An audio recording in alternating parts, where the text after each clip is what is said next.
આજે અમરેલીના જે ઘટના બની હતી એમાં પાયલબેનને નિર્દોષ રીતે હોવા છતાંય પોલીસે એરેસ્ટ કરી રિમાન્ડ મેળવી સરઘસ કાઢી અને જે કામ કર્યું હતું એનો પડઘો બહુ મોટા પાયે ગુજરાતમાં પડ્યો અને પાયલબેનને હવે જેલ મુક્ત થાય એ માટે કોર્ટનું વોરંટ એટલે કે બીડું દેશી ભાષામાં એ ટૂંક સમયમાં આવશે એટલે જેલની પ્રોસેસ પૂરી કરી અને આજ સાંજ સુધીમાં પાયલબેન બહાર આવશે એ વાતની બહુ જ ખુશી છે, પણ ખુશી સાથે દુઃખ પણ છે. પાયલબેન જેલ મુક્ત થશે એ એમનો અધિકાર જ છે, નિર્દોષ હતા, છૂટવાનો એમનો હક હતો.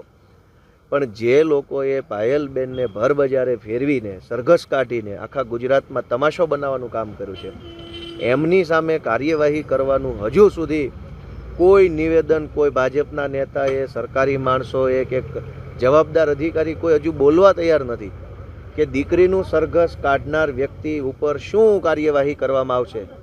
એ બાબત ઉપર કોઈ હજુ બોલવા તૈયાર નથી. હું પોતે એસપી સાહેબને રૂબરૂ મળ્યો, એમને રજૂઆતો કરી, બહુ વિસ્તારથી રજૂઆત કરી. સાહેબે પોતે પણ સ્વીકાર્યું કે આ અયોગ્ય છે, ખોટું છે, આ ન થવું જોઈએ, એવું એમણે સ્વીકાર્યું મારી હાજરીમાં.